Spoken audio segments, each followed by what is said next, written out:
तो बकिंगम पाई थ्योरम ये basically dimensional homogeneity के ऊपर बेस्ड है।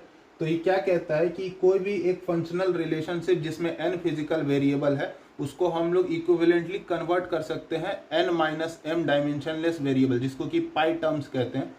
n minus M pi terms में हम लोग उसी सेम फंक्शनल रिलेशनशिप को कन्वर्ट कर सकते हैं। अब जैसे कि इसको एक एग्जांपल से समझते हैं।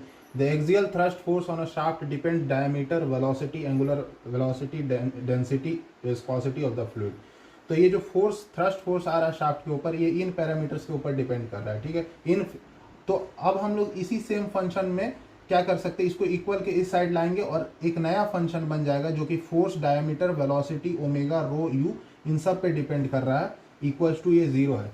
तो देखो अगर हम लोग इन सब वेरिएबल्स का डायमेंशन निकाले तो फोर्स का आ जाएगा mlt-2, डायमीटर का l आ जाएगा, सबका आपको डायमेंशन निकाल लेना। अब इसमें फंडामेंटल डायमेंशन कितना है, m, l और t, सबका अगर हम लोग डायमेंशन निकाले तो फंडामेंटल डायमेंशन m जो है वो 3 के बराबर है। तो टोटल 1 2 3 4 5 6 में से 3 यानी total n minus M dimensionless variable में हम लोग इसी सेम फंक्शन को कन्वर्ट कर सकते हैं। यानी टोटल हम लोग इसको 3 पाई टर्म्स में इसको इसी सेम फंक्शनल रिलेशनशिप को कन्वर्ट कर सकते हैं। अब पाई टर्म्स में क्या होगा, जैसे पहला पाई वन टर्म हमको लिखना है तो हम लोग सबसे पहले किसी ज्योमेट्रिक प्रॉपर्टी को रखेंगे d की पावर a1, उसके बाद किसी फ्लो प्रॉपर्टी को रखेंगे और उसके बाद फ्लूइड प्रॉपर्टी, d के पावर a1, b की पावर b1, रो की पावर c1 और उसके बाद एक कोई भी हम लोग एक रैंडम सा इन छो में से किसी एक को रख देंगे। जैसे हम लोग फोर्स को रख दिए, ठीक है।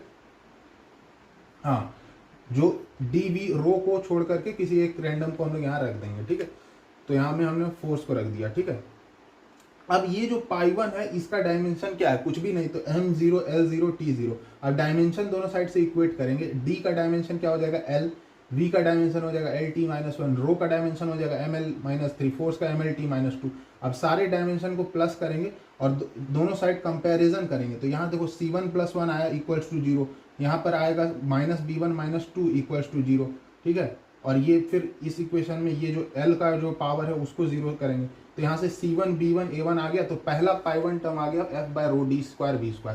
अब दूसरा पाई टर्म लेंगे, अब सेम चीज d, पहला ज्योमेट्रिक प्रॉपर्टी, लेकिन पहले a1 पावर दिए थे, अब a2 पावर देंगे। उसके बाद फ्लो प्रॉपर्टी, फिर फ्लूइड प्रॉपर्टी और इन तीनों के अलावा किसी एक को हम लोग चौथा मान लेंगे।